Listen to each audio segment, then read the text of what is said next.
Okay. I think we're good. If we're not good, we're getting close to being good, so.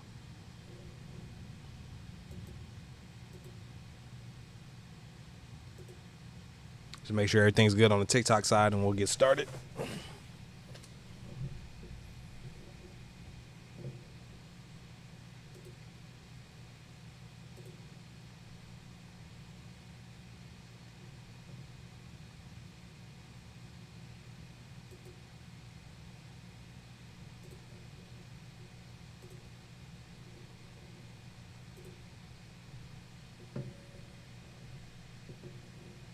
Looks like we're good live over on TikTok.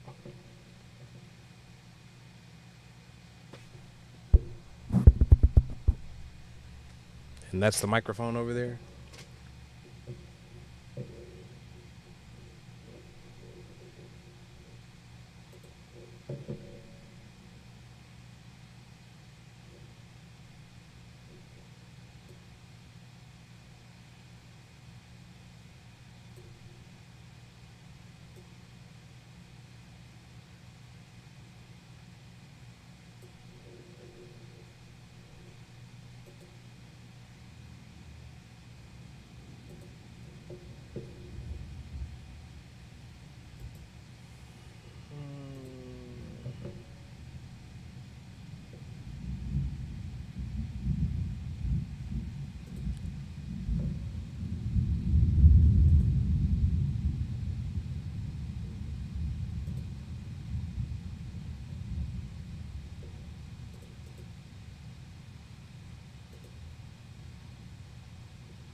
What if I don't want a gift and I just want followers on my TikTok live shit?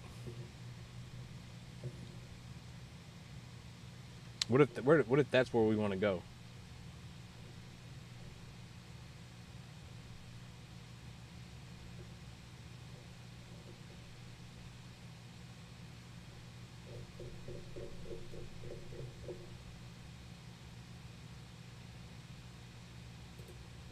Let's put them roses up. How about that?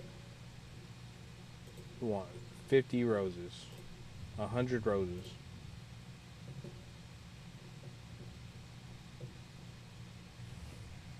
In the chat, cool. Okay.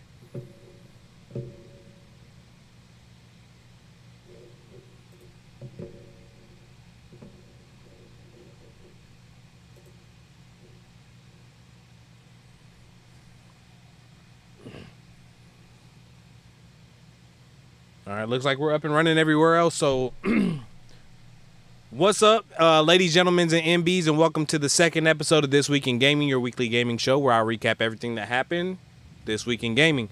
Today, we're going to be going over what happened from May 20th to today, Memorial Day. Happy Memorial Day. Happy Memorial Day to everybody out there. I hope y'all had some good food. I hope you went and got some good snacks right now, because this usually ends up being about an hour and a half long show. So, just a heads up. I see you, Case Prasanos over there in TikTok. If you don't know what This Week in Gaming is, it's basically a gaming news recap show. I just scroll down VGC, look at all the news that's been going on, and we discuss. So get active in the chat. Go ahead, get you some snacks. Get you a comfortable chair. Get ready to get active in the chat because this is an open conversation, okay? Story number one, Nintendo taps Samsung to make Switch 2 chips in a move that could ramp up production. The deal could lead to 20 million consoles being sold by March 2026. So I'm guessing this is pretty much a surface level story here. Nintendo was having problems making Switch 2s, especially with the tariffs being put on the chips that are made in China, or mostly made in China. So it looks like they partnered with Samsung to make main chips for Switch 2, or a new report claims. Let's go ahead and read through it just to get our little warm up ready. Our unique New York. I see you, Starboy. Jesus is King. I see y'all. According to Bloomberg, Nintendo has turned to Samsung to make the NVIDIA-designed custom processor for the Switch 2 console in an attempt to speed up production. The publication sources said the deal with Samsung means production should be fast enough to make and sell 20 million Switch 2 units by the end of March 2026, with the potential to ramp up even more if needed, depending on assembler capacity. Samsung already makes other components for Nintendo, such as memory chips and displays. Okay, did not know that. But has reportedly been struggling to compete with the Taiwan semiconductor manufacturing to make chips not just for Nintendo, but for many of the world's other electronic devices. It said that TSMC has been increasingly building its lead on Samsung by partnering with companies like Apple and Nvidia to make chips for them. But that Nintendo's partnership will help Samsung regain some ground and rebuild its reputation with such a high-profile contract. Samsung is producing chips using its technical jargon. Last week, okay. So it looks like Nintendo probably ran into a little bit of tariff trouble going with the Taiwanese company that apparently everybody else goes with, and this is a way for them to, I'm gonna assume, skip out and make it a little bit cheaper to produce these Nintendo Switches, especially with the new tariffs in, because nobody goes and leaves a company for the leading brand that's making these chips and comes back for no reason, right? Nintendo's got a good sense of morality, but at the end of the day, they're still a company. They're still a corporation. So I'm just going to assume it was all for money's sake and leave it at surface level story and keep pushing. All right, story number 2. Nintendo has filed a new trademark for Sing's 2007 DS adventure game Hotel Dusk Room 215. Do you guys care? Because I don't. We can go ahead and move on. Story number 3. Human Fall Flat publisher Curve Games has been acquired by Nazara Technologies for £21.6 million. Okay. Still pretty good. It's just another surface level story. It looks like they got bought up. Smash Bros. Melee Tournament finalist loses $2,000 prize by glitching through the floor. No fucking way. This isn't the type of news we'd usually cover either, but this looks like a good story. A Super Smash Bros. Melee tournament ended dramatically this weekend when the final match ended with the glitch. In the final moment of the Full House 2025 tournament, which took place in Ponoco Mountains, Pennsylvania, U.S. player Cody Schwab took on Canadian player Moki, both playing as Fox, for a $2,202 grand prize. With the first player to score 3 points to win, set to win the prize, Schwab took a 2-0 lead. Playing on the Pokemon Stadium stage, which transforms at regular intervals, Moki took shelter by standing on the branch of a large tree. As both players tried to fill each other out, Moki started wave dashing, an expert technique that lets players move around quickly around the stage and position themselves accurately and perform any ground action while still moving horizontally across the ground. Quote, "The last time I saw Moki here, he went through the stage." The commentator joked, not realizing that the same thing was about to happen again. No way. Seconds later, Moki performed a wave dash that glitched him through the tree, out through the bottom of the stage, and out of the ring, scoring Schwab his 3rd point, ending the tournament. Damn it, man. A surprised Schwab held his face in his hands and Moki's unusual loss. At Moki's unusual loss while Moki just sat there laughing. There's no way, bro. That's fucking horrible. I don't have the audio set up on my desktop, but let's see if we can't watch the video.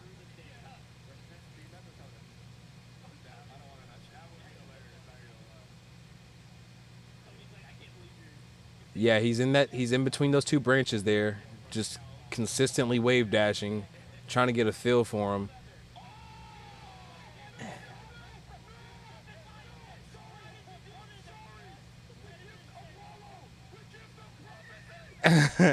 No way, bro. 2,000 down the drain. What's the point? If I have any smash heads in the audience, can y'all tell me the point of sitting in between those two branches and wave dashing? Because it's not. Can he get hit in between those two dashes? Was there a reason for him to be doing all that? And the commentator even said that the last time that happened, he fell through the map. So why would he do it in the finals when there's $2,000 on the line? Charge it to the game. Natural selection. All right, moving on. Next story. French trade union says Ubisoft CEO will be summoned at harassment trial of 3 former executives. Yves Guillemot and HR director Marie Duran were accused of being complicit in its systematic nature of harassment. Let's go ahead and read this. I'm all here for the Ubisoft slander. Ubisoft CEO Yves Guillemot is set to be summoned during the trial of 3 former Ubisoft executives, which is set to take place in early June. The trial of former CCO Serge Hascoët, former Vice President of Editorial and Creative Services Thomas Francois, and former game director Guillaume Patrou. Initially started in March, but was adjourned until early June, following a request from lawyers to have more time to get familiar with the case's documents. At the time, the plaintiff's lawyers, Maud Beckers, claimed that some information she requested from Ubisoft back in February 2024 had only been supplied 4 days ahead of the trial. Okay, so it looks like there was just some harassment, and they're going to court for it. Not a lot to keep the masses entertained there. Next story. New prestige physical game label editions. Is that the name of the label? New prestige physical game label editions promises to reinvent what it means to collect games. Oh, prestige physical game label edition. So like new editions of games that are labeled as prestige. Let's see. The label launches today with 3 games, including Thank Goodness You're Here. Okay, let's read it. This looks like a fun story. All right, so a new collector's label focused on physical editions of games has launched today. The label, which is simply called Editions, okay, so we were there, is the work of Lost in Cult and promises to reinvent what it means to collect games. Each title in the collection will be available in a limited edition run called Editions, as well as standard mass retail versions. The Editions versions of each game will contain an exclusive outer slipcase with original commissioned artwork and a variant cover for the retail case inside. That sounds fun. That sounds dope. It will also come with the developer's signature card, a set. Oh shit! Straight from the developer, so it's got like official shit in it. That's pretty dope. A set of art cards, a fold-out poster, a collector's checklist, a custom sticker, and a booklet with developer interviews. The first 3 releases in the label are available to order now, consisting of the 3 following games: Immortality to PS5s, I think it was a PS5 exclusive anyway, and it's limited to 1,500. The Excavation of Hobbs Barrow, Switch, limited to 3,000, and Thank Goodness You're Here, going to PS5 with 1,500 copies and Switch with 3,000 copies. Each game will cost $60 and will get full retail releases for those who miss out on the limited edition versions. That's pretty dope. I like that. You're kind of revitalizing the collector's market behind physical copies of games. And also, oh shit, we're supposed to be in the... There we go. And also, making it fun too, giving unique stuff with it, not just the case with the cover. You're getting, signed cards from developers, art cards. What else do they have in there? Fold-out poster. Can I just say I love me a fold-out poster. I went and got the physical edition of Astrobot specifically because it had that poster with all the little different Astrobots on it.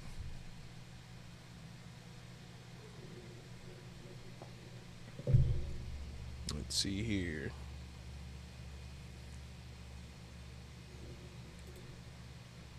All right, so that looks fun. Those are the 3 games that are that will become will be the first 3 to launch.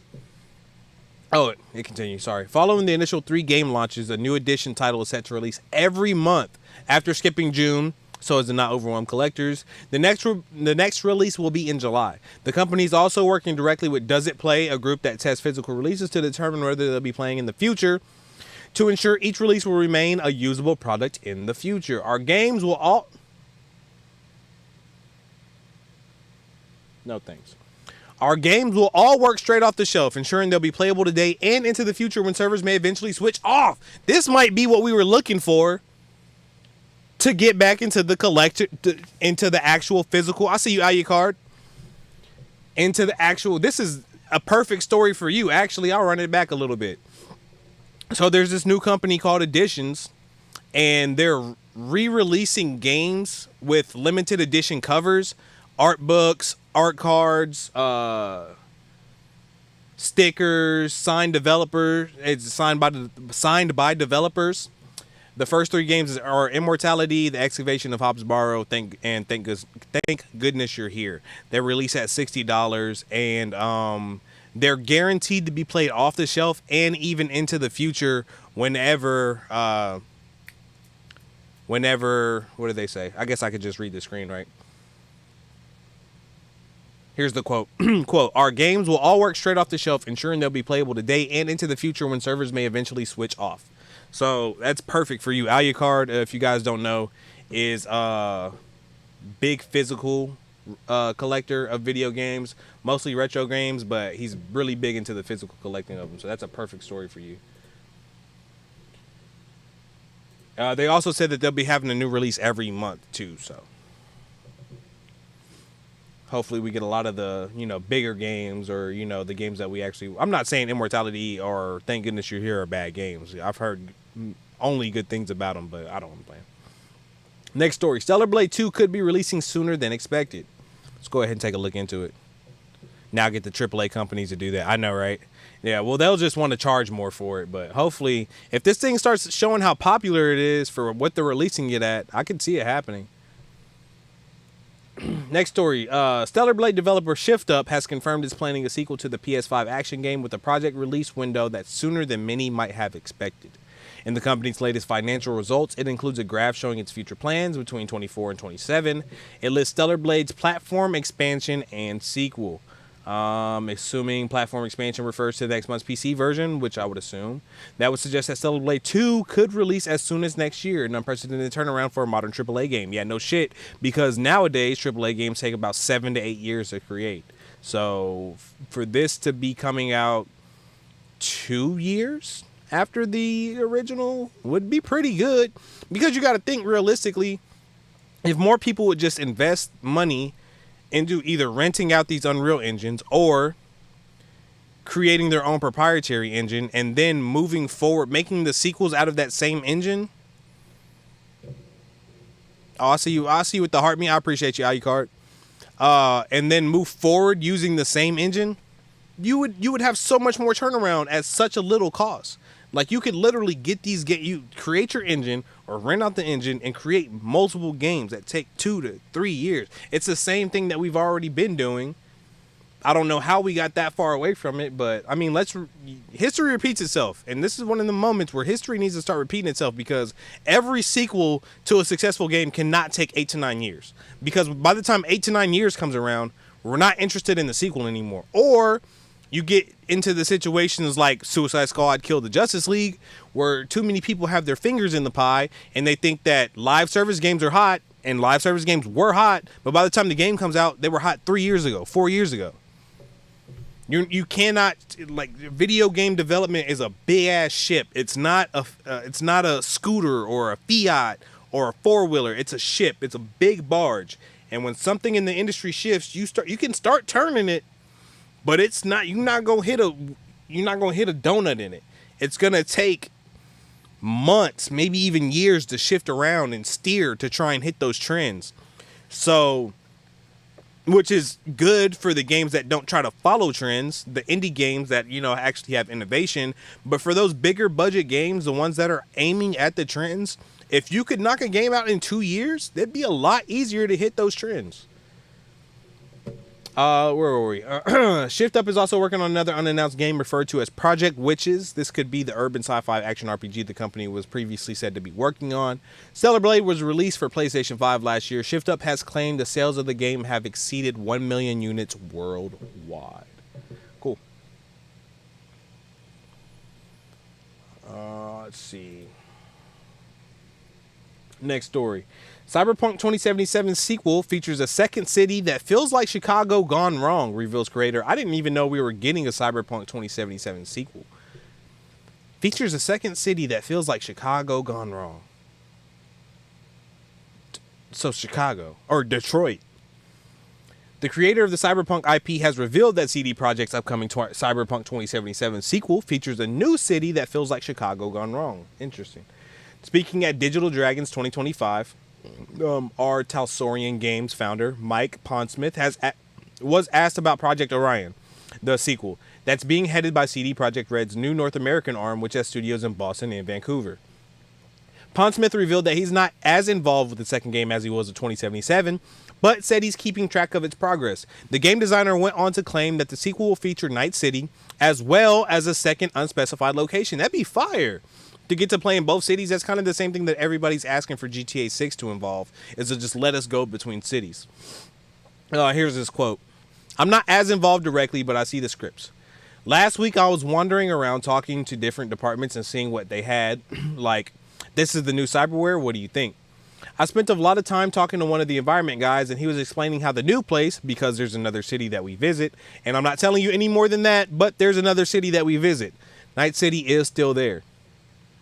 Couple screenshots. He continued, I remember looking at it and going, I understand the feel that you're going for, and this really does work. It doesn't feel like Blade Runner. It feels more like Chicago gone wrong. And I said, yeah, I can see this working. That sounds pretty fun. The 2077 sequel is being helmed by core team members behind the original game and its Phantom Liberty expansion, who moved to North America to lead development on the follow-up. CD Projekt Red has also announced the appointment of a number of veteran developers to work on the sequel, including Dan Hernberg, who had previously served as head of Amazon Games. Blah, blah, blah, blah. However, here we go. Little is known about the Cyberpunk 2077 sequel. However, according to job listings, the game is aiming to deliver the most realistic crowds ever seen in a video game. So basically what they're saying is if you thought the original was too hard to run on your PC, this one's going to be even worse. Or they could be using some kind of AI, and we'll see. But yeah, I've got good faith in CD Projekt Red now. I think they took their slap on the wrist with Cyberpunk's initial launch, and they figured out exactly what not to do and what to do in the future. And I think they'll be okay. I think they'll get this one right, just like they'll get Witcher 4 right. Next story. Avowed's director quits Obsidian for Netflix.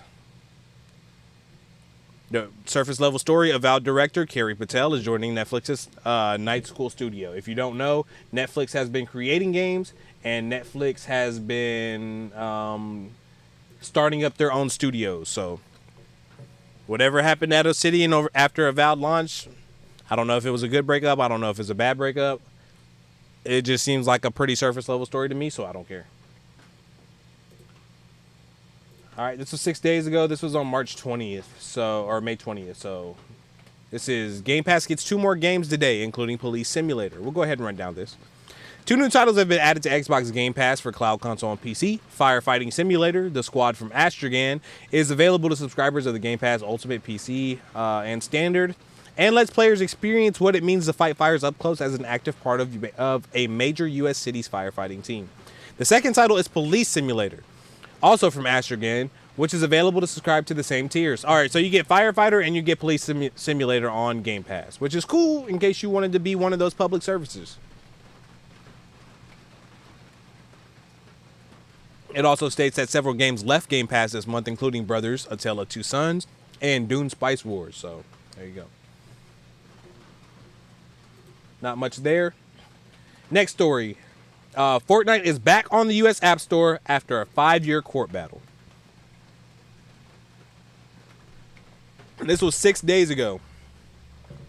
After a 5-year absence, Fortnite has finally returned to the iOS App Store in the U.S. after Apple was ordered by a judge to allow its return. Announcing the news, Epic Games said Fortnite is back on the App Store in the U.S., on iPhones and iPads, and on the Epic Games Store and Alt Store in the EU. It'll show up in search soon. Fortnite's return is the latest twist in the Epic versus Apple saga stretching back to 2020. This is pretty much the backstory. If you haven't been following it, it's been like this whole dramatic thing where they're going to court. And Epic actually won against Apple, which is probably the most surprising thing, because when you think of Apple, you think of this fucking conglomerate, corpo, scum. Which, I mean, realistically, you think of Epic the same way. But, you know, any win's a win for the big guys when you think about it. So here's I'll read through the backstory just in case you're not up to date with what's been going on since 2020. Fortnite's return is the latest twist in the Epic versus Apple saga stretching back to 2020, when Apple removed Fortnite from the Apple Store after Epic bypassed its platform fees. I just got a notification for something. I'm scared.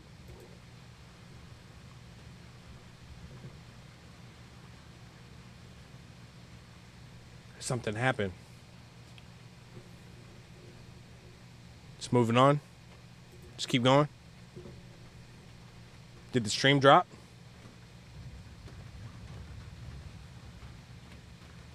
What does that notification mean? Okay.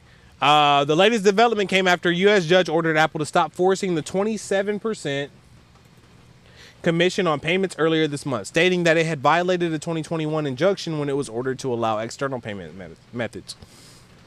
Epic responded by announcing it was preparing to bring Fortnite back to the iOS. Oh. Yeah, so basically, Fortnite is back on mobile devices in the US and specifically iOS ones.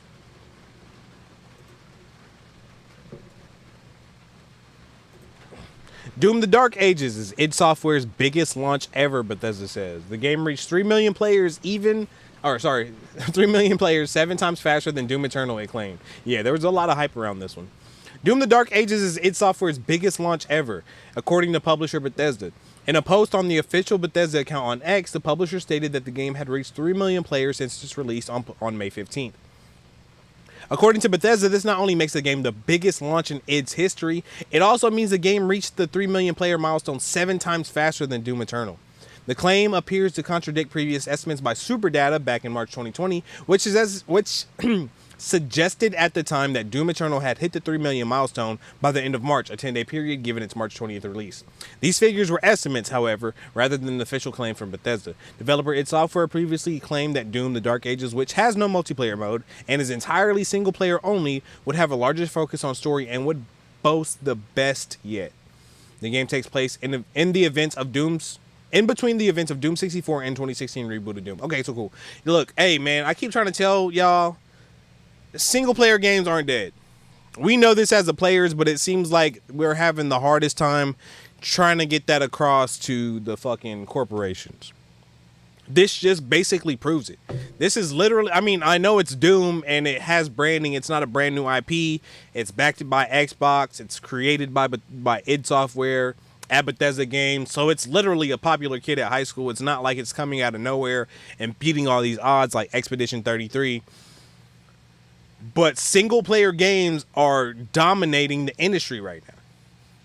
Live service games work because they're a constant cash cow, and I understand from a corporate standpoint the need or the want to invest in them because you're basically getting, if it works out, you're basically getting an ever-revolving door of money. But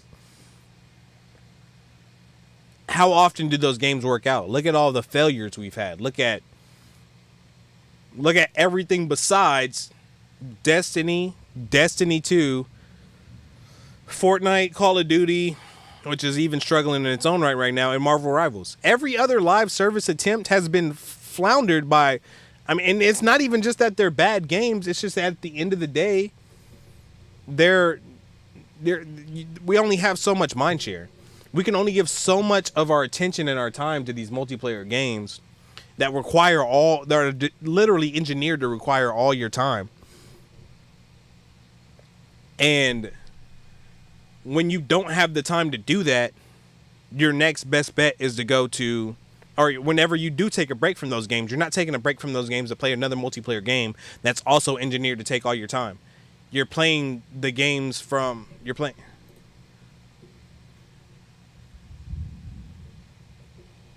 let me see something real quick. You're playing those games.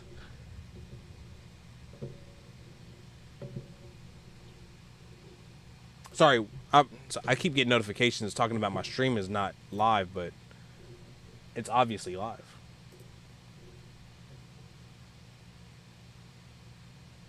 Yeah, I'm obviously here. Okay, sorry about that. Yeah, so when you do take a break from those multiplayer games, you're not taking a break to play another multiplayer game. You're taking a break to play a single player game or something, that doesn't require you to be on there every single day to cash in these challenges. And the proof is in the pudding. Doom: The Dark Ages made it to 3 million players. 7 times faster than the Eternal. I mean, single player games aren't dead. Next story. Diddy Kong's redesign gets a new Nintendo render. Is praised by Donkey Kong Country artists.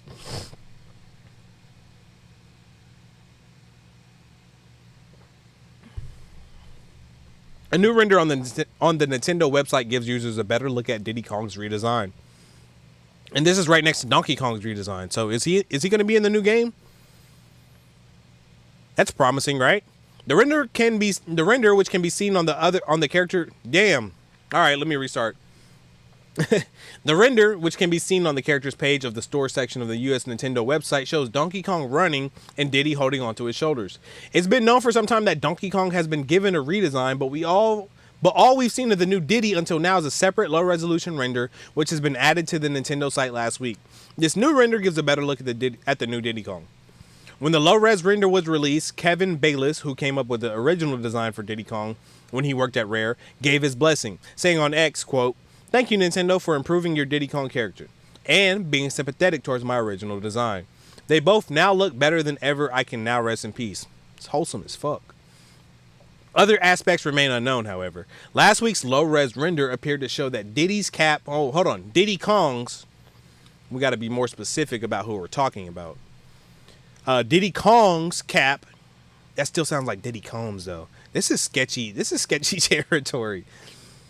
Diddy's cap now has a round badge on the side with his own logo on it, rather than the Nintendo logo emblazoned on the front of the cap, as was also the case in his cameo appearance in the Super Mario Bros. Movie. Neither that render or the new one gives a proper look at the cap in full, however. Here's the tweet. It's pretty cool, yeah. And then it goes into Donkey Kong's redesign. So cool. Nintendo's not giving up on Diddy Kong. Good to hear it. Good to see he's going to be sticking around. Next story, Ridge Racer re-release announced for Switch 2 is also coming to Switch, PlayStation, and Xbox. That also feels like another surface level story. Ridge Racer, one of those classic arcade games. I think that was one of the first big racing games on PS1, I believe. Beloved before my time. Not too much I know about it, but the re-release is announced for Switch 2 and also coming to Switch, PlayStation, and Xbox. So if you like Ridge Racer, there you go. Next story, Mario plus Rabbids developer Ubisoft Milan hiring for a AAA Rayman game. Hold on. Could we be witnessing the return of Rayman? Let's go into this one. Mario plus Rabbids studio Ubisoft Milan is staffing up for what it describes as a AAA Rayman game. References to the title can be found in now removed job ads, which were spotted and archived by Reddit users. Ubisoft Milan, here's the quote. Ubisoft Milan is seeking a talented 3D gameplay animator to be involved in the production of a prestigious AAA title for the Rayman brand. Well, I'd say that's pretty on the nose. I wouldn't say that's like something we had to go look for. Let's see. One job and reads, you will be responsible for ensuring the quality and content of gameplay animation assets align and content of gameplay animation assets align. I think they should say that align with the game's vision. There's a typo in there. Ubisoft first mentioned plans for a Rayman return last year when it confirmed it had started an exploration into reviving the franchise with its Milan and Montpellier studios. At the time, it said Rayman and Beyond Good and Evil creator Michel Ancel, who left the company in 2020, is consulting on the project. Okay, so then we'll never see it, unfortunately, because the way they've been treating Beyond Good and Evil 2, this one just might be a myth to try and keep them from getting bought out again. Next story, Japanese publication Famitsu gives French JRPG Clair Obscur high praise and review. Another surface level story. I know we all love Expedition 33, but Famitsu, which is a huge, and I mean, I cannot underestimate this enough, extremely nationalist publication, video game publication. Famitsu, like, they love being Japanese. They love covering Japanese games. They love giving love to Japanese games. So when Expedition 33, who hasn't been so brash as to say that they're the JRPG killer, but they wear their JRPG influences on their sleeve, and they've been saying that they've been reinventing the genre. For Famitsu to give them love, it's really good, because they're basically saying, you know, we're reinventing what you guys created, and a lot of the loyalists are agreeing with them. But I won't go too deep into that. It's a good game. You should go play it. And Famitsu says you should go play it. Next story. Randy Pitchford moves to justify comments that real fans would find a way to buy Borderlands 4 at $80.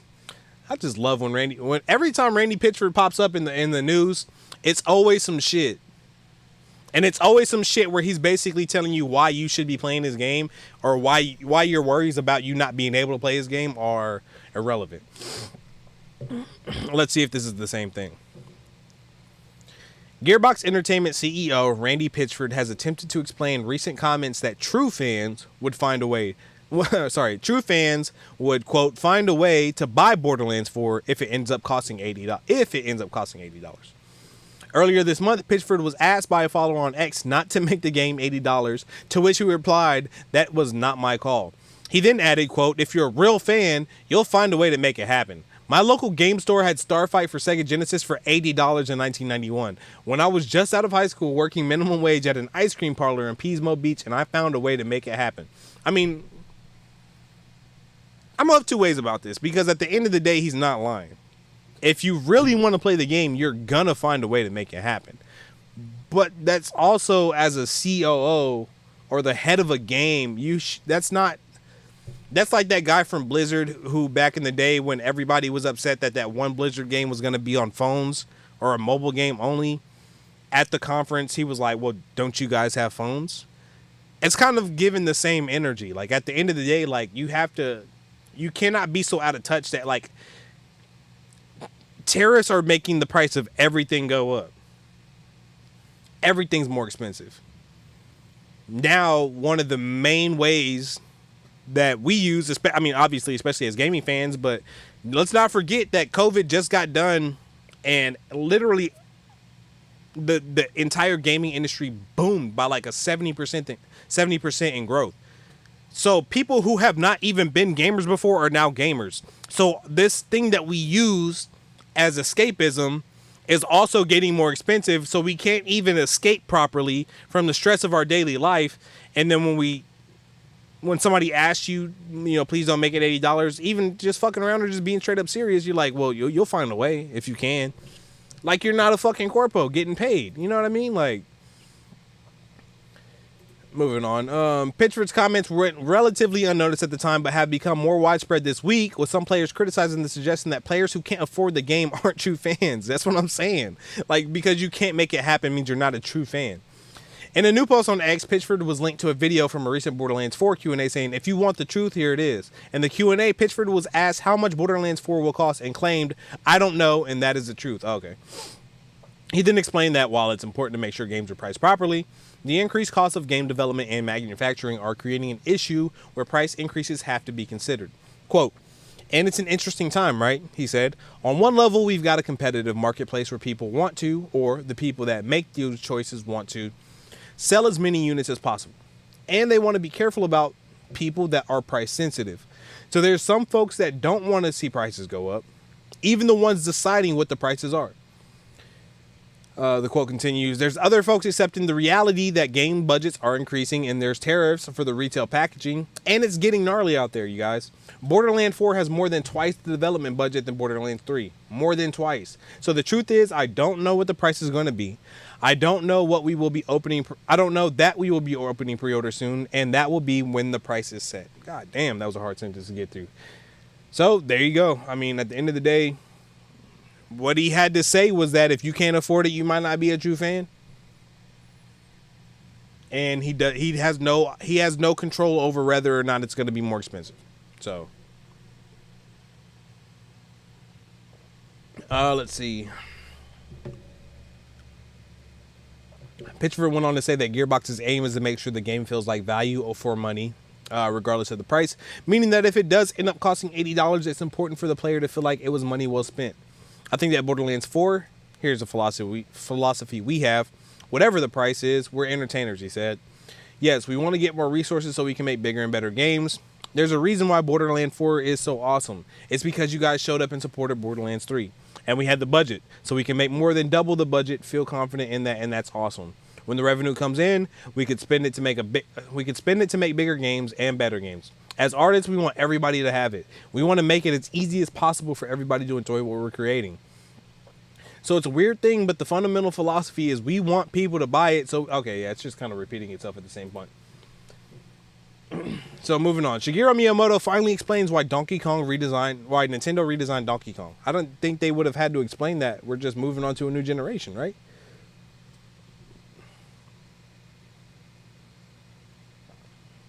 Super Mario creator Shigeru Miyamoto has explained why Nintendo decided to redesign his iconic Donkey Kong character, stating that the aim was to make him more expressive.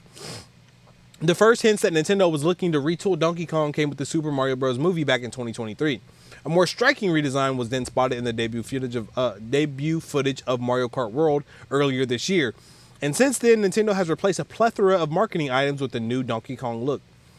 I'm cool with it. I'm a fan. I think it looks pretty good. I just see the dark around his eyes is kind of the only real redesign I see.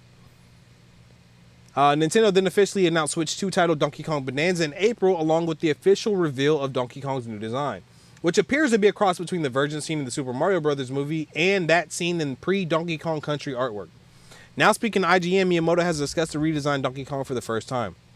Here's the quote. "When it comes to character creation and working with characters, I still take an active role in that. And, looking back at the first generation Donkey Kong Country, we worked with Rare to create Donkey Kong Country. When we were talking about trying to create new versions, evolving Donkey Kong, we created the game called Jungle Beat. We worked together with the team that made 3D Mario. With the technology that was available at the time, we were able to make Donkey Kong more expressive." He added, going back to the design that Rare came up with, we reevaluated what we can do with the design to make it more expressive, or what can we do with the design to make it more expressive. Okay, so this is their philosophy in redesigning characters, generation over generation, is how can we make them more expressive, apparently. And then when it comes to the movie, we decided to move forward with this new generation Donkey Kong design. Okay. Cool.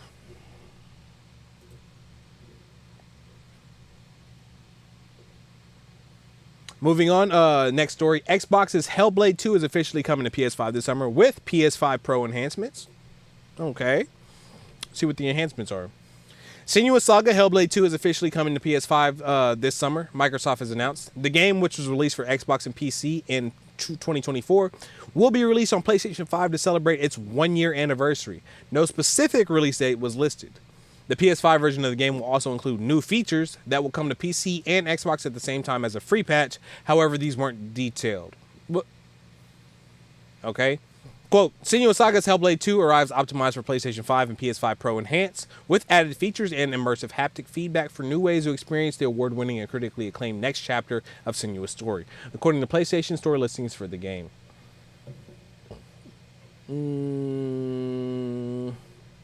Okay, sounds cool.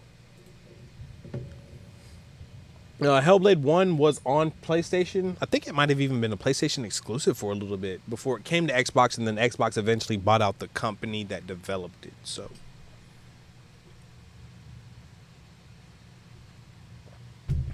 let's see.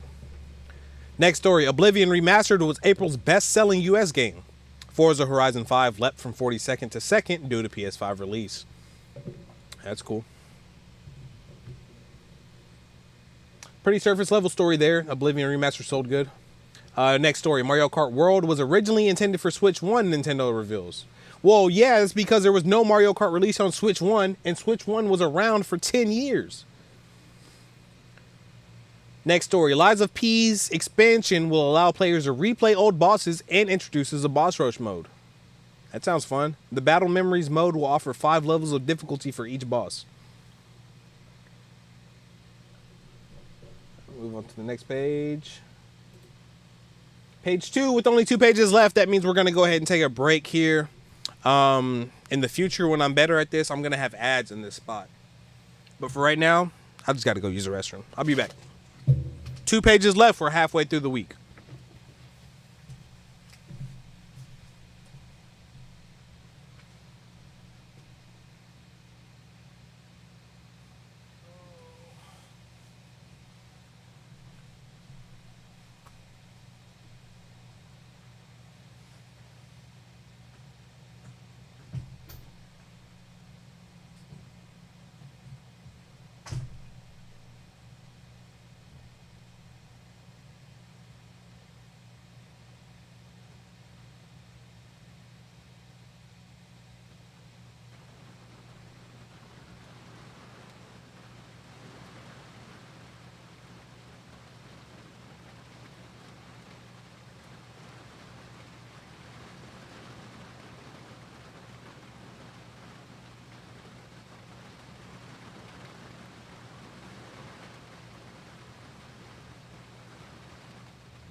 soon as I went outside, it started raining.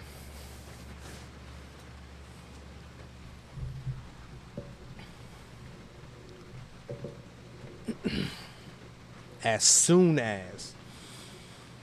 All right, what was our last story before the break? Oh, we just got on this page, right? All right, next story. Liza P is getting difficulty options to make the Souls-like more accessible. If you're wondering why all this Liza P news is coming up, it's because they're having their first big DLC. And with it, apparently, is coming a lot of different options, like the previous story that was describing its boss rush mode. Okay, I'll go ahead and read it. Liza P Overture will introduce, which is their new update, will introduce difficulty options to try to increase the number of players who can enjoy the game. Difficulty options in Souls-like are rare, with From Software's games featuring no such options. While much of the community celebrates this, and the difficulty of those games is part of why they have enjoyed such popularity, some players have argued that a lack of difficulty options prohibits potential players from enjoying the genre. Now, Liza P Overture developer Neowitz has announced that it will introduce difficulty options in its upcoming expansion. We wanted to make sure a wider audience of players could play the game. When asked if this decision was made based on player feedback, he responded, "Absolutely. We have a lot of feedback from customers and from our developers. So, by making development adjustments and introducing these difficulty options, we can offer the experience to different types. We can offer the experience to different types of players. This broadens the base." Okay, yeah. So, difficulty options are coming to Liza P. Boss rush mode are coming to Liza P. Moving on. Next story. Sony confirms it's ending its PlayStation Stars loyalty program. Now, I know damn well you, me, yo mama, my mama, yo daddy never signed up for fucking PlayStation Stars. We all knew it was not going to last. Players will be able to use the service until late next year. We're moving on. We're not even going to spend any time on that thing. Next story, Xbox and Antstream Arcade have launched a new retro classic service on Game Pass. This is really another Alucard joint, for real. Xbox and Antstream Arcade have launched a new retro classic service on Game Pass. Xbox has announced Retro Classics, a new streaming service available for Game Pass members of all tiers. That's fucking cool. Retro Classics is a collaboration between Xbox and Antstream Arcade, a streaming service which offers more than 1,300 retro games to play on demand. The Xbox version offers more than 60 classic Activision games from the 80s and the 90s, including such titles as Commando, Grand Prix, Kaboom, MechWarrior 2, 31st Century Combat, and Pitfall. According to Xbox, more games will be added to the service in the future, including more games from Activision and Blizzard, eventually bringing the total up to more than 100 games. The Retro Classics app is available now for Game Pass subscribers and features community challenges, competitive leaderboards, new challenge modes, and high score rankings. There are also Xbox achievements, as well as the ability to save the player's progress and continue later on. Who the fuck did they put on a team to go make achievements for Retro Classic games? Retro Classics is available on Xbox consoles, the app, or on PC, or streaming on supported LG and Samsung smart TVs, Amazon Fire TV devices, and MetaQuest headsets. That's pretty dope, though. I'm not gonna lie to you. And it's streaming too, so I mean, even though the retro games are like millibytes in size, it's not really like it was gonna do too much damage to your hard drive. But just to be able to boot it up and get straight to it, it's pretty good. Cool. All right, moving on. Roman Reigns and Jason Momoa tapped for Street Fighter movie adaptation. No shit.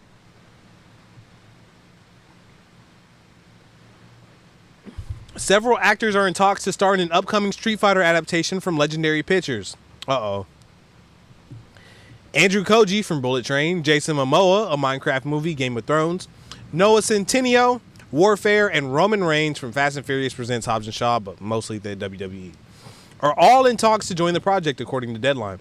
The upcoming film adaptation is reportedly a co-production between Capcom and Legendary Pictures. Street Fighter has received several adaptations, both live action and animated. The most notable live action adaptation came in 1994, Street Fighter, the film, with Jean-Claude Van Damme, Raul Julia, and Kylie Minogue. Despite critical panning at the time, the film was a commercial success, earning a reported $100 million from a budget of $35 million. Okay, I've seen it. No, it wasn't good, but like everybody's seen the Street Fighter movie, and now in this age of good video game adaptations, I could see some justice being done to the Street Fighter movie. Although we also did just have a Mortal Kombat adaptation in the age of good video game adaptations, and that one didn't work out too well either. So I don't know. If the project goes ahead, it'll be another live action adaptation of a beloved video game franchise for Jason Momoa, who earlier this year appeared in a Minecraft movie, which has gone on to be a box office smash. After 4 weekends, a Minecraft movie reached $816.6 million at the global box office. While the film had a stronger opening weekend than the Super Mario Bros. Movie, it appears to have dropped off quicker, meaning it's some way to go to beat its total worldwide gross of $1.360 billion. Okay, so yeah. Basically what I was saying, in this age of good video game adaptations, maybe we could get a little Street Fighter revival. And Jason Momoa and Roman Reigns are slated to be in it. So that's pretty cool. We'll see how it goes. Next story, Mega Charizard to star in Pokemon Inferno X trading card game set later this year. I don't care. Next story, Embracer shakes up its gaming division. Lord of the Rings Group rebranded. Coffee Stain spinoff. Embracer shakes up its gaming divisions. Lord of the Rings Group rebranded, and Coffee Stain spins off. Okay, so Embracer Group is like a holding group with a whole bunch of different video game developers, so I'm guessing that it's just saying these different things that those studios have done. Let's go ahead and check it out. Embracer Group has announced that it's spinning off its indie label Coffee Stain and rebranding its Middle Earth and Friends brand. Last year, Embracer Group announced that it would split into 3 separate companies. Okay, there we go. That's why. Embracer split into Asmodee, Coffee Stain and Friends, and Middle Earth Enterprises and Friends, each of which was listed as a separate company on Nasdaq Stockholm. That doesn't sound legal. Now the company has announced that it has renamed its premium label and spun off its indie label into its own standalone group. Middle Earth and Friends will now be known as Fellowship Entertainment and handle IP such as Lord of the Rings, Kingdom Come Deliverance. Whoa, that's an Embracer Group joint? And handle IP such as The Lord of the Rings, Kingdom Come Deliverance, Metro, Dead Island, Killing Floor, Darksiders, Tomb Raider, and more. Well, how much fucking IP does Embracer have? Fellowship Entertainment includes developers such as 4A Games, Aspyr, Crazy Labs, Crystal Dynamics, Dambuster, Dark Horse, Deca Games, Eidos Montreal, Flying Wild Hog, Gunfire Games, Limited Run Games, Middle Earth Enterprises, Milestone, PlayOn, Tarsier, THQ Nordic, Tripwire, Vertigo, Warhost. Jesus Christ. Bro, Embracer's got most of the people making games today in their portfolio. When it was announced, Coffee Stain and Friends was set to focus on PC, console, and mobile games, including community-driven free-to-play games, live-op games, and indie / AA games. We're really proud of everything we've built as part of Embracer, and grateful for the support and trust we've received over the years, said Anton Westberg, co-founder and group CEO of Coffee Stain. Now, as we take the step to become a separately listed company, it feels both exciting and honestly a bit scary, but in a good way. So there's quotes from him. A picture of Cat Williams. Okay.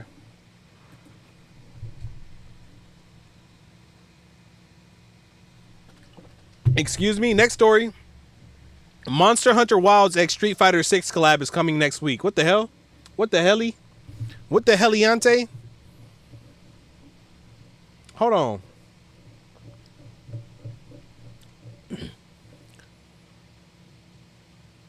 Hey.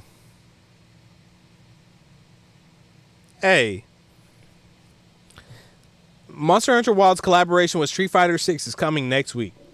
The free Akuma Hunter layered armor with special actions and Blanca-chan Palico layered armor arrive on 28, alongside a cosmetic collaboration paid DLC pack.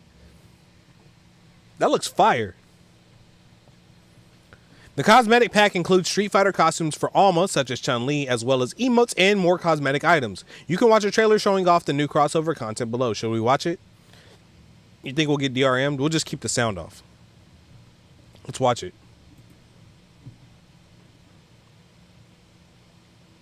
It's 2 minutes long.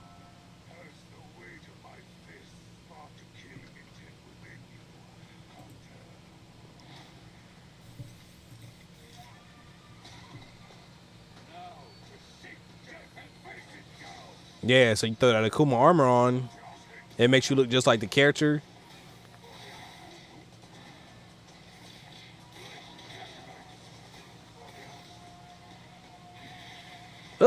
Not with the sidestep.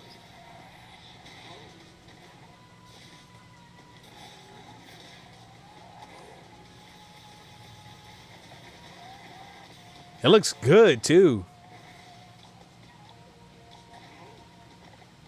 Yeah, with your little Blanca Palico.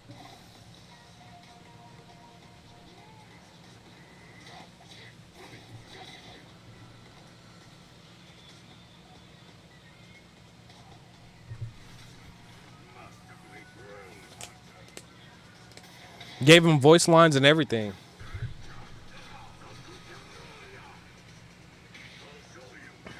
I can't have the audio on because I don't want to get taken down.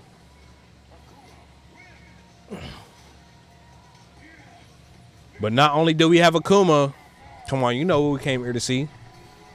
You know what the goon's looking for. Bring her out, bring her out. Where the Chun-Li at?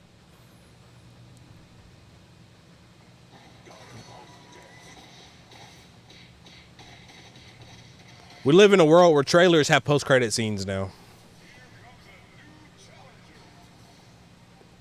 Cammy, Chun-Li.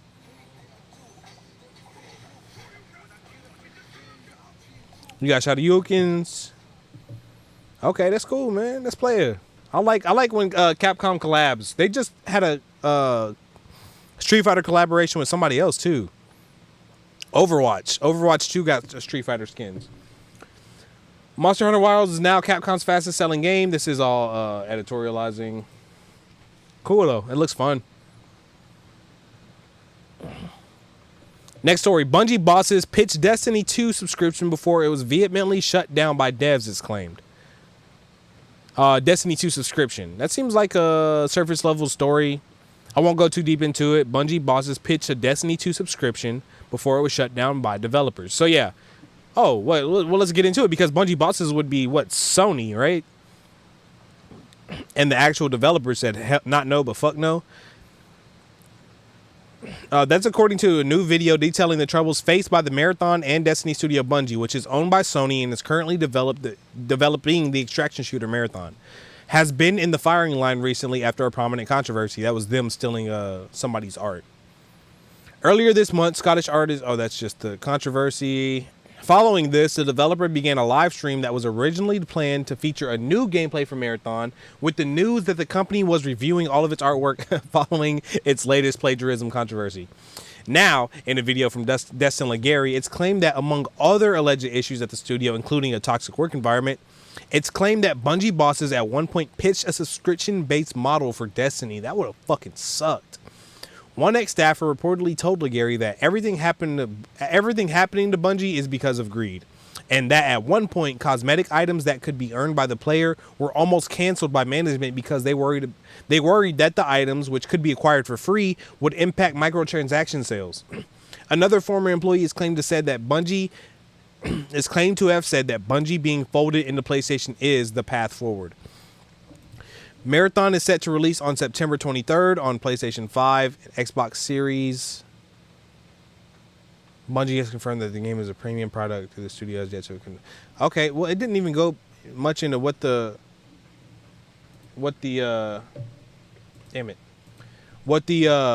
subscription would have been about, but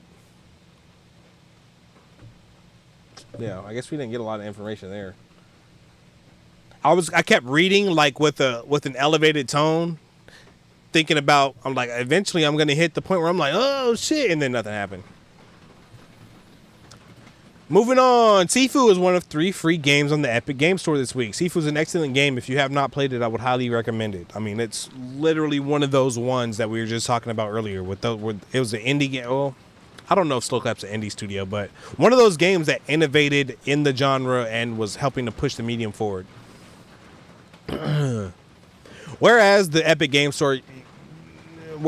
usually the Epic Game Store gives away 1 or 2 free games a week, this week there are 3. Sifu, the newly released delivered at all costs, and Gigapocalypse. Hold on.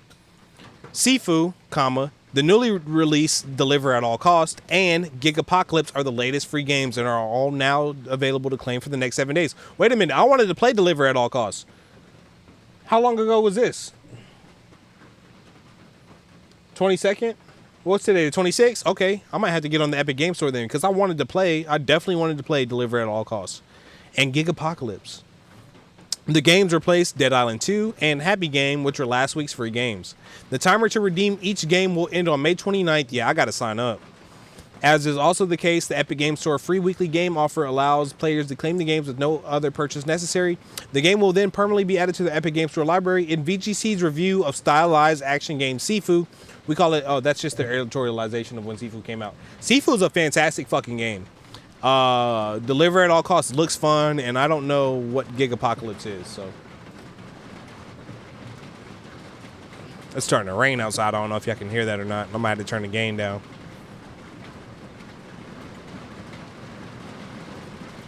Moving on. Xbox has released special edition The Witcher 3 controllers to celebrate the game's 10th anniversary. Cannot believe it's been 10 years. They look cool. Nothing. Looks like a lot in the middle. The 3 down on the grip looks pretty cool. They look to be elite controllers. Or no, the one on the left is an elite controller. The one on the right is a regular controller. Okay. Cool. They look cool.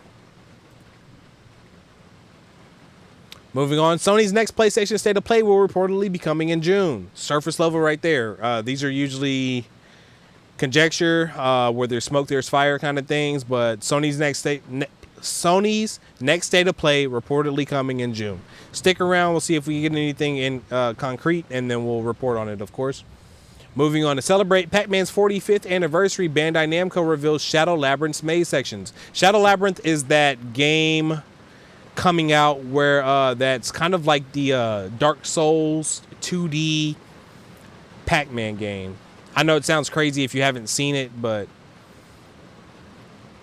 the player takes on the role of Swordsman number 8, who has to consume everything they can to survive in a hostile alien world. The Swordsman is accompanied by Puck, a mysterious yet recognizable figure who teaches them that their aim in this treacherous world is to escape it. In the game's latest trailer, published today, it was revealed that Shadow Labyrinth will have sections designed to look more like traditional Pac-Man stages, albeit with different layouts and other features.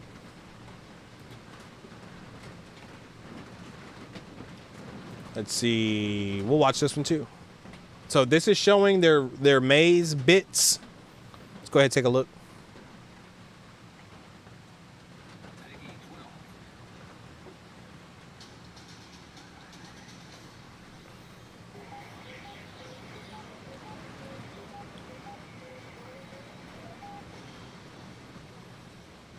So they have, because that's not the actual gameplay. Are those like secret, like little bonus levels or what?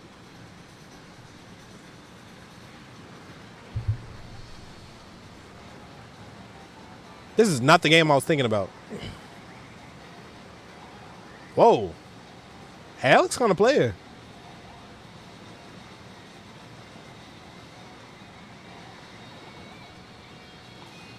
No, this is the game I was thinking about. So those mazes are like little bonus levels. Okay. Master the maze to strengthen yourself. Shadow Labyrinth, 18th of July, 2025. The article continues, as well as the various references to Pac-Man and its subsequent sequels, Shadow Labyrinth will also have the numerous references to other classic Namco games, including the Bandai Namco.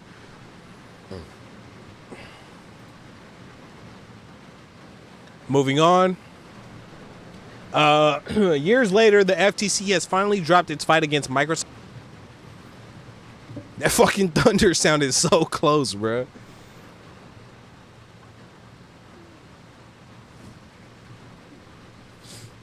Moving on, 4 more Game Boy games, including a Kirby Puzzler, have been added to Nintendo Switch Online.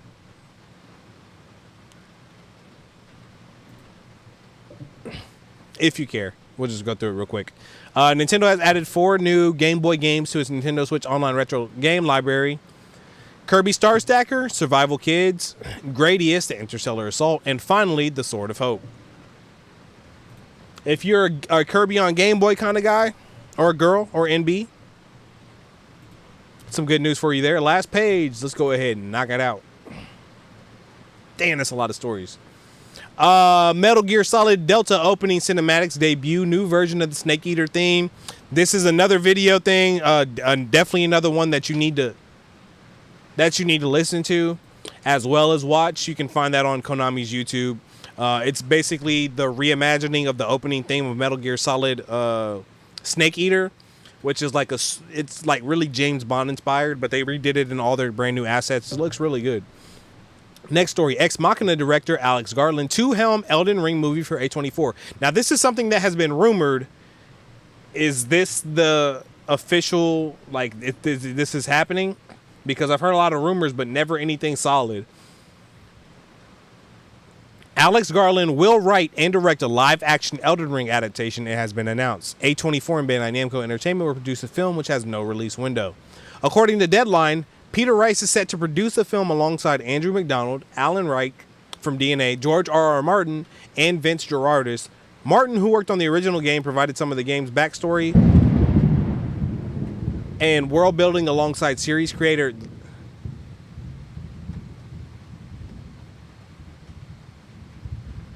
Hey, it's storming like a bitch outside, and the lightning.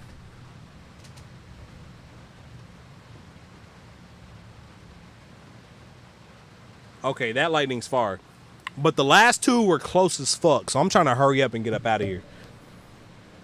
Because that thunder, I don't know if you could hear it through the mic, but I know for a fact you could see me I hit one of those because that shit sounded like as soon as it flashed, I heard the thunder. That's how I know it was close.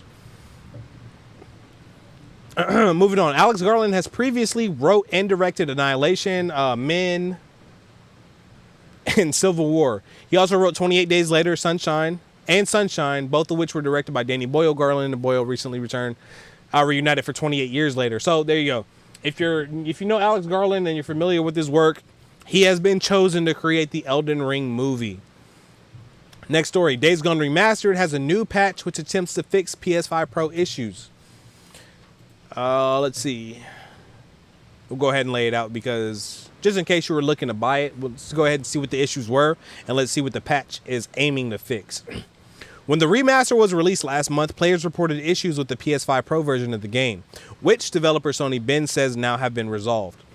The game's balanced graphical setting has been adjusted, and the game's implementation of PSSR, or PISR, have been improved, according to Sony Bend. Haptic feedback has also been adjusted following player complaints about the intensity of the rumble and trigger effects when traversing the in-game world on the bike. Sorry, I didn't mean to laugh. I just thought if you were trying to shoot a gun and the trigger was holding you back and not letting you put your finger down. The full patch notes for the game are listed below. There you see it there. Graphics looks like adjusted balance mode on PS5 and PS5 Pro to better reflect intended performance, and general improvements to PSSR on PISR on PS5 Pro. Performance crash fixes, audio, adjusted audio to better reflect the volume of freakers when near the player. Controller, adaptive trigger, intensity sliders in the menu now working as intended, okay.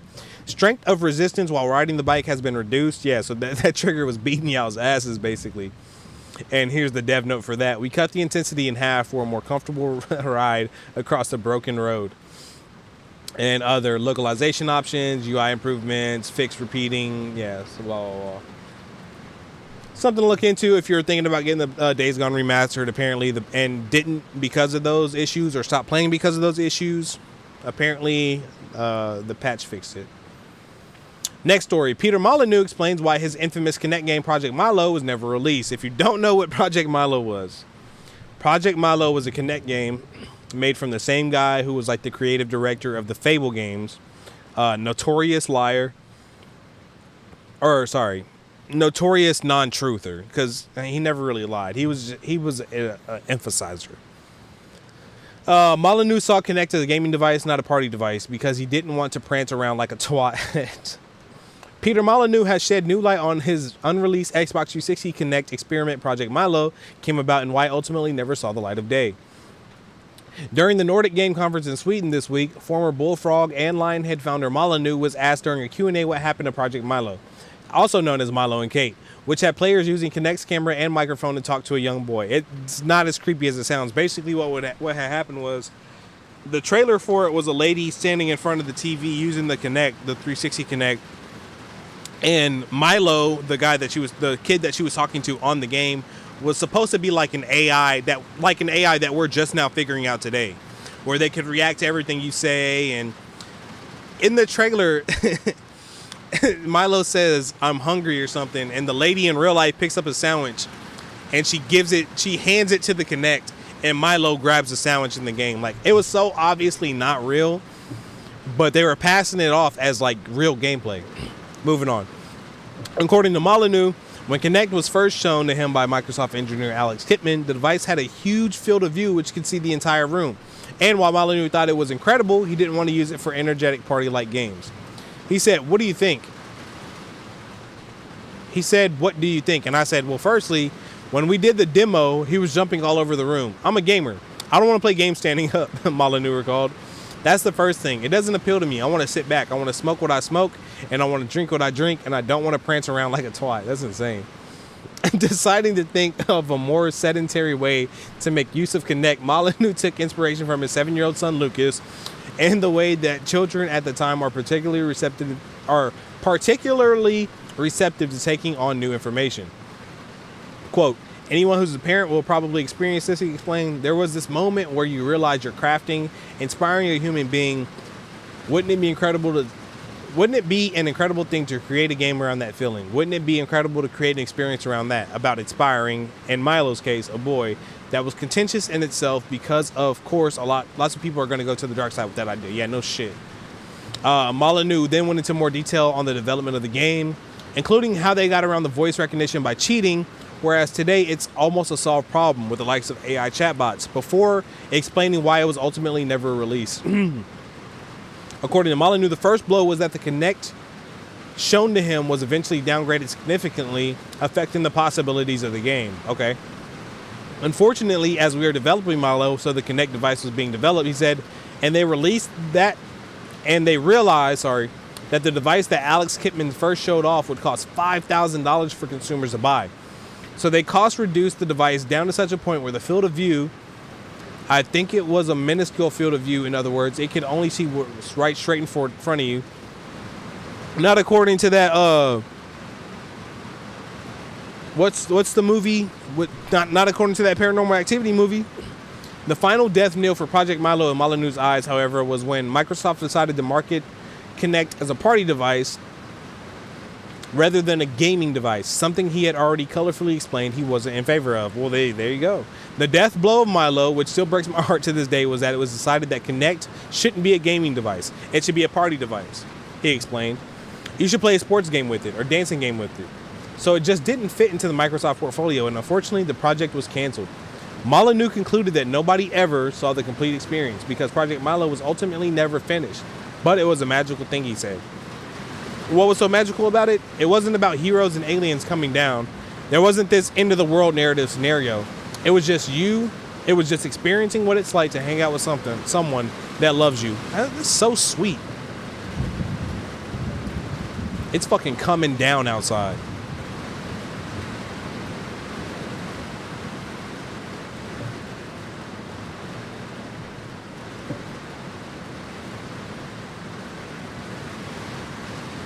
Life-size Pokemon plushes of Umbreon and Espeon are out now. Monolith Soft says procedurally generating assets in Xenoblade Chronicles 3 reduced man hours considerably. Next story: Star Wars Battlefront 2 devs want to get the band back together to make Battlefront 3. Yeah, we want y'all to make Battlefront 3 too. Let's go ahead and take a look at it. A former Star Wars Battlefront 2 developer has said he'd like to get the band back together to make a third entry in the franchise. Let me turn the gain down on y'all. So you're not hearing that fucking rain constantly.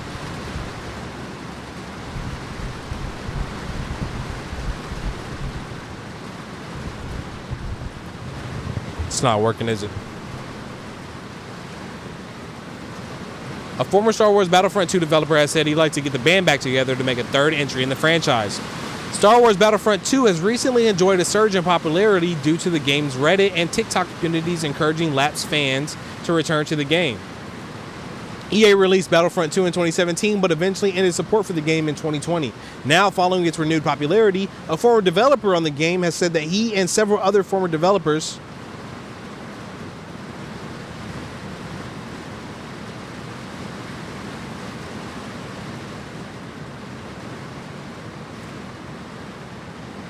We lost TikTok.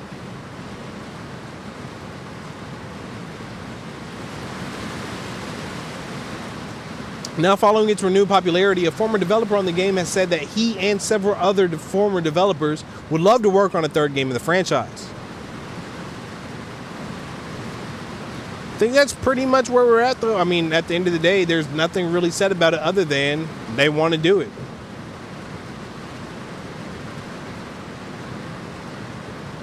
Moving on, Yakuza 0 voice cast says the new director's cutscenes give a sense of closure.